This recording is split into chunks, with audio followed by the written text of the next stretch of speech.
हर हर महादेव। जय भोलेनाथ। जिस परिवार के लोग महादेव के भक्त होते हैं उनके बच्चे बहुत होनहार होते हैं।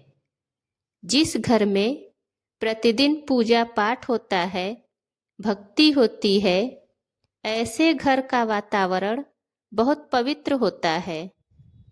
ऐसे परिवार में लड़ाई झगड़ा कलह क्लेश नहीं होता है, क्योंकि जिस घर में प्रतिदिन भोलेनाथ की पूजा होती है, मंत्रों का उच्चारण होता है, उस घर में सकारात्मक ऊर्जा रहती है और ऐसे परिवार के लोग एक दूसरे का सम्मान करते हैं और बहुत प्रसन्न रहते हैं। परिवार में बच्चों को बचपन से ही पूजा पाठ करना और पूजा में बैठना सिखाना चाहिए। जिस तरह से बच्चों को चलना, बोलना, पढ़ना, लिखना सिखाया जाता है, उसी तरह से बच्चों को भक्ति और भगवान के बारे में भी बताना चाहिए।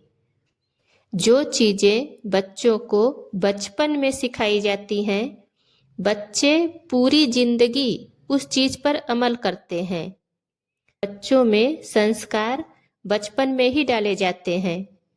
जिन बच्चों के माता पिता पूजा पाठ करते हैं, महादेव की भक्ति करते हैं, बच्चे वही देखते हुए बड़े होते हैं। बच्चों को जो सिखाया जाता है उससे ज़्यादा बच्चे अपने आसपास देखकर सीखते हैं। बच्चे बचपन में देख रहे हैं कि मेरे मम्मी पापा प्रतिदिन पूजा पाठ करते हैं, मंत्र जाप करते हैं, तो बच्चे देखते देखते सीख जाते हैं और सुनते सुनते, प्रतिदिन सुनते सुनते मंत्र भी उन्हें याद हो जाता है। जो बच्चे बचपन से धार्मिक होते हैं, भगवान के प्रति आस्था होती है, ऐसे बच्चे बहुत उत्तम चरित्र वाले व्यक्ति बनते हैं। वो अपने जीवन में हर कार्य में सफल होते हैं।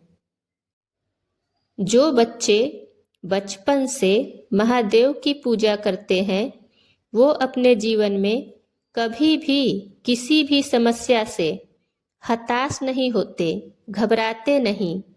ऐसे बच्चे कभी भी डिप्रेशन में नहीं जाते, चाहे उनके सामने कोई भी परेशानी आए, चाहे पढ़ाई से संबंधित हो या नौकरी से संबंधित हो या जीवन के किसी भी क्षेत्र में कोई भी बाधा आए, पर ऐसे बच्चे महादेव पर भरोसा रखकर हमेशा आगे बढ़ते हैं।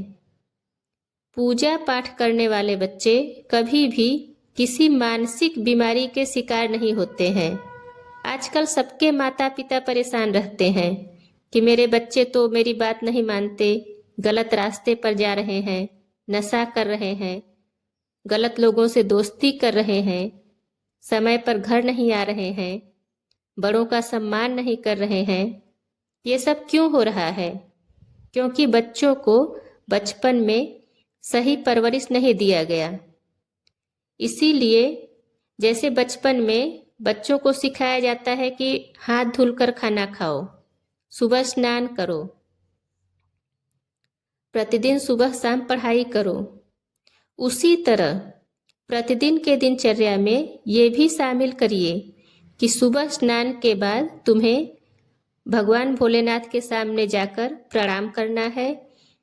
और अगर बच्चा बहुत छोटा है तो उससे कहिए तुम प्रतिदिन एक फूल भगवान को अर्पित करो, और अगर फूल नहीं है तो भगवान के सामने धूप बत्ती जलाओ, प्रणाम करो। ये छोटी छोटी चीज़ें बचपन में ही सिखानी चाहिए बच्चों को, और जैसे जैसे वो बड़े होते जाएंगे वो स्वयं ही सुधारते जाएंगे। वो स्वयं ही पूजा पाठ के नियम विधि देखकर सीखते जाएंगे। कोशिश करिए कि बच्चों को एक दो मंत्र प्रतिदिन बुलवाइए ताकि उन्हें याद हो जाए। सही से बच्चे मंत्र का उच्चारण करना सीख जाएं। अगर बचपन से ही बच्चों पर भगवान शिव का आशीर्वाद और कृपा रहेगा तो ये बच्चे आगे चलकर अपने जीवन में बहुत तरक्की करेंगे।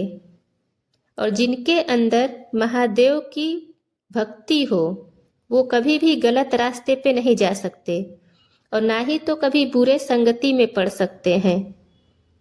किसी के भी बिगड़ने का मुख्य कारण होता है संगति, चाहे बच्चे हों, जवान हो या बूढ़े हों।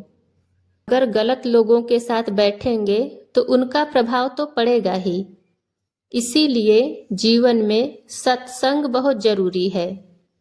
हर व्यक्ति को चाहिए कि 24 घंटे में से कम 1 घंटा तो भगवान के लिए निकाल ले। उस 1 घंटे में भगवान की कथा सुने, प्रवचन सुने और बच्चों को भी सुनवाए। बच्चों को भी धार्मिक कहानियाँ सुनाए।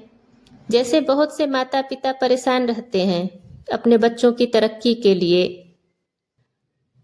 और बहुत सारी मन्नत भी मांगते हैं भगवान से कि हे भगवान, अगर मेरी बेटी या मेरा बेटा पढ़ाई कर ले, नौकरी पा ले, परीक्षा पास कर ले तो मैं ये पूजा करवाऊंगा।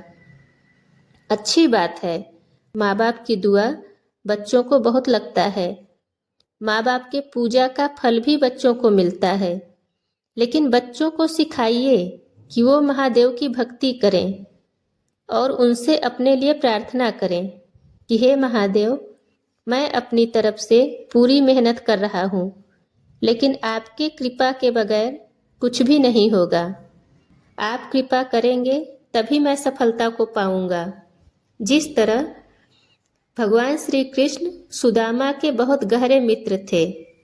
भगवान श्री कृष्ण सुदामा से बहुत प्रेम करते थे, लेकिन सुदामा बहुत गरीब थे। एक बार रुक्मिणी जी ने भगवान श्री कृष्ण से पूछा कि प्रभु, आपके मित्र तो बहुत निर्धन हैं, बहुत गरीब हैं, आप उनकी मदद क्यों नहीं करते? तब भगवान श्री कृष्ण ने कहा, मैं तो सब कुछ देने को तैयार बैठा हूँ, धन दौलत सुख सुविधाएं, पर सुदामा मांगे तो सही।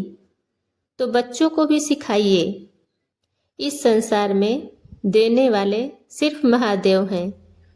इस संसार के लोगों के आगे हाथ मत फैलाइए। मांगना है तो महादेव से मांगिए। जीवन में आध्यात्म का बहुत प्रभाव होता है। जिन बच्चों पर आध्यात्म का प्रभाव रहता है वो बड़े होकर सभ्य और समझदार इंसान बनते हैं। आज के वीडियो में बस इतना ही। अगर आप भी महादेव के सच्चे भक्त हैं तो वीडियो को लाइक कर दीजिए, चैनल को सब्सक्राइब कर दीजिए और हमेशा की तरह कमेंट में हर हर महादेव लिखना ना भूलें। फिर मिलेंगे अगले वीडियो में। तब तक स्वस्थ रहिए, प्रसन्न रहिए और महादेव की भक्ति करते रहिए। जय भोलेनाथ।